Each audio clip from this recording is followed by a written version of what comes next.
मित्रों, अगर आपको भी किसी ने यह कह के डरा दिया है कि आपकी कुंडली में पितृदोष है और आपकी लाइफ में बहुत ज़्यादा प्रॉब्लम्स आने वाली है और आपका कुछ नहीं हो सकता, केवल आपको पितृदोष की पूजा ही करानी पड़ेगी, तो मित्रों आप बिल्कुल भी ना घबराएं। सबसे पहले आप ये देखें कि आपकी कुंडली के अंदर क्या ये योग बन रहे हैं जो मैं आपको बताने वाला हूँ। उसके बाद ही कंफर्म करें कि आपके पितृदोष है या नहीं है। मित्रों, पितृदोष दो तरह से देखा जाता है। पहला पितृदोष है जो कि आपकी कुंडली से पता लगता है, और दूसरा पितृदोष है जो कि सिम्टोमेटिक है, जो आपके घर के वास्तु से पता लगता है। तो मित्रों, पहला मैं जो टॉपिक बताने जा रहा हूँ आज के वीडियो में मैं ये बताना जा रहा हूँ आपको कि अगर आपकी कुंडली के अंदर जो मैं बता रहा हूँ उस तरह का कॉम्बिनेशन है, जैसे सूर्य का राहु के साथ होना या चंद्रमा का राहु के साथ होना।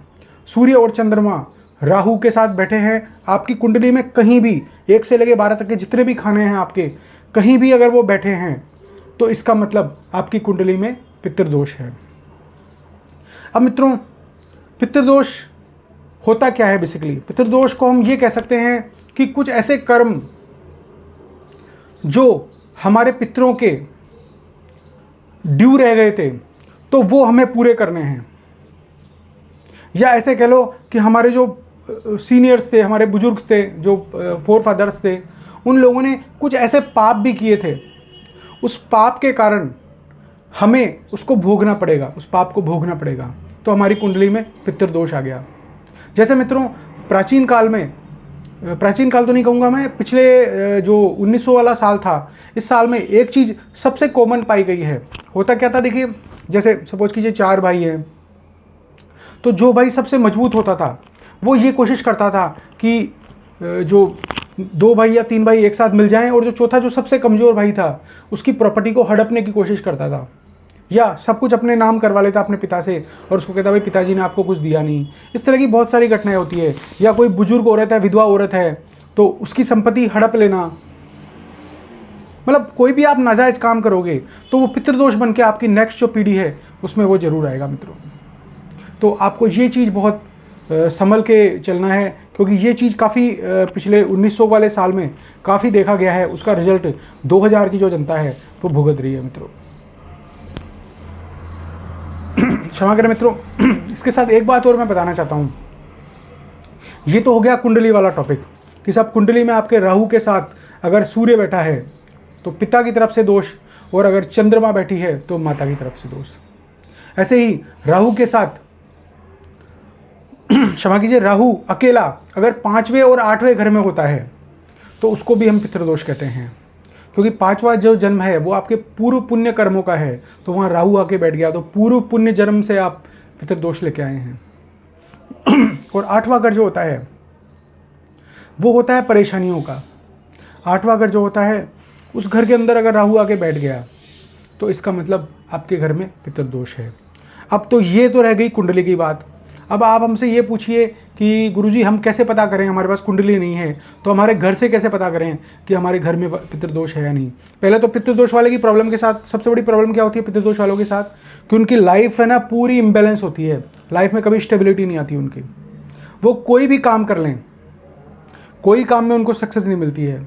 सबसे पहले रिलेशनशिप, पूरे घर का रिलेशनशिप डिस्टर्ब रहता है, चाहे क्षमा करें पति पत्नी का रिलेशनशिप है, माँ बेटे का रिलेशनशिप है, बाप बेटे का रिलेशनशिप है, या भाई भाई का रिलेशनशिप है, सारे रिलेशनशिप आपको डिस्टर्ब मिलेंगे।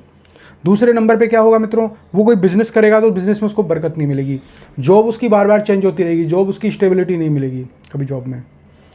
इसके अलावा कोर्ट केस के झगड़े काफ़ी होते हैं जिनके पितृदोष होता है, कोर्ट केस से रिलेटेड काफ़ी प्रॉब्लम्स उनके घर में देखी गई है। और मित्रों, बेटे बेटियों के ब्याह होने में बड़ी दिक्कत आती है। पहली बात तो संतान होती नहीं, मेल संतान जो होती है, मेल चाइल्ड, वो होती नहीं है उस घर में, और अगर हो जाए तो उस घर के अंदर जो मेल चाइल्ड है उसकी शादी होने में दिक्कत आती है। इवन कई बार ये भी देखा गया कि फीमेल चाइल्ड के मैटर में भी शादी होने में बड़ी दिक्कत आती है। तो मित्रों, ये सारे सिम्टम्स मैंने आपको बताए थे पितृदोष के।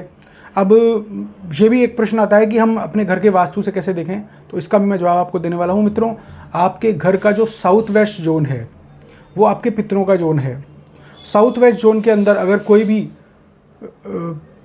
कहते हैं ना उसको नेगेटिव चीज़ अगर आ जाती है, जैसे उस जगह अगर कोई टॉयलेट आ गया, साउथ वेस्ट में आपके टॉयलेट आ गया, साउथ वेस्ट जो है आपका वो आपका क्षमा करें, साउथ वेस्ट अगर आपका खुला हुआ है तो भी आपके पितृदोष है।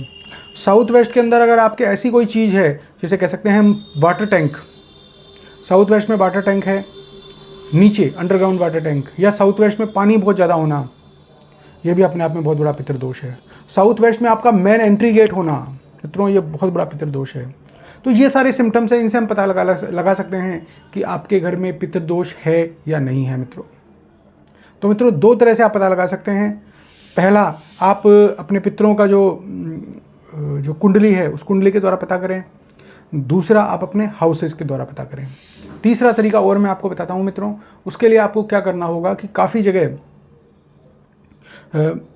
कुछ ऐसी बातें प्रचलित है जिसमें मैं ये कहता हूँ कि अगर आपकी लाइफ के अंदर आपको ये फील होता है कि हमारे कुछ ऊपरी हवा या इस तरह का कुछ प्रॉब्लम्स आ रही है, या हमारे कोई भी काम नहीं बन पा रहे हैं, है ना, और मेंटली बहुत ज़्यादा डिस्टर्बेंस है परिवार के लोग, तो भी आप कह सकते हैं कि साहब ये पितृदोष के लक्षण है। लेकिन मैं पहले जो 2 मैं पॉइंट आपको बताए उनको मैं ज़्यादा प्रायोरिटी दूंगा, थर्ड वाले को मैं कम प्रायोरिटी दूंगा, क्योंकि इसमें और भी फैक्टर्स इन्वॉल्व हो सकते हैं मित्रों। अब मित्रों आ जाइए, इसका उपाय क्या है मित्रों। इसका उपाय जो है वो, उसका सबसे बढ़िया तरीका उपाय तो ये है कि आपको क्या करना है मित्रों, आपको गौशाला में जाके गाय की सेवा करनी है ज़्यादा से ज़्यादा। गौशाला में जाके कम से कम अपने वजन के बराबर, आप जितने भी परिवार मेंबर हैं हर बर्थडे पे, हर मेंबर के बर्थडे पे गौशाला में जाएं और अपने वजन के बराबर आप हरा चारा लें और वो गौशाला में अपने हाथ से गायों को खिलाएं, बड़े प्यार से खिलाएं। क्योंकि गाय माता को ऐसा वरदान है, सारे देवी देवता उसमें अवेलेबल हैं, तो अगर जब गाय माता को आप खिलाते हैं तो उसका जो पुण्य है वो आप बोलें कि भाई मेरा जो पुण्य है वो मेरे पितरों को जाए और मेरे पितरों को मुक्ति मिले, जो भी मेरा पितृदोष है उसका निवारण हो जाए।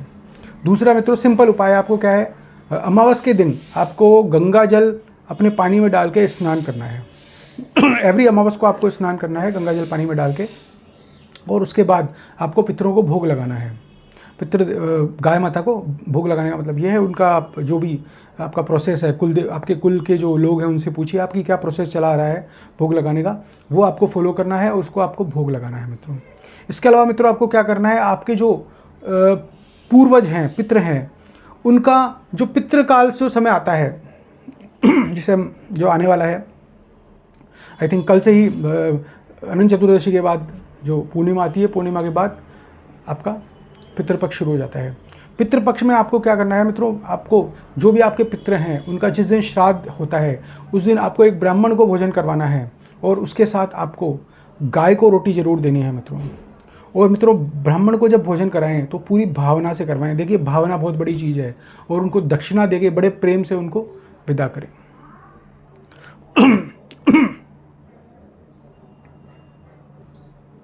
इसके अलावा मित्रों एक और रेमेडी आपको बता रहा हूँ, बहुत ही सिंपल रेमेडी है मित्रों। आपको क्या करना है, अमावस के दिन सुबह जल्दी उठना है। सुबह जल्दी उठ के आपको नहा धो के पीपल का जो पेड़ है, पीपल के पेड़ में आपको दीपक जलाना है अमावस के दिन।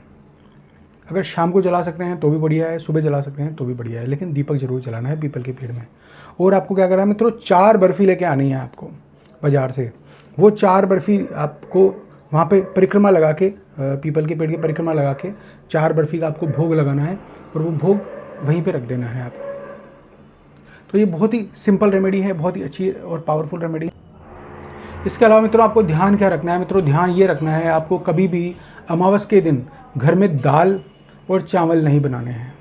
काफ़ी लोग दाल और चावल बना लेते हैं, तो अमावस के दिन आपको दाल और चावल नहीं बनाने हैं मित्रों। एक चीज़ मैं आपको और बताऊंगा कि आपके जो पूर्वज हैं उनके प्रति बहुत सम्मान रखो, पूरे हृदय में सम्मान रखो, क्योंकि वो पूर्वज की जो लेगेसी है वही हम कंटिन्यू करके आ रहे हैं।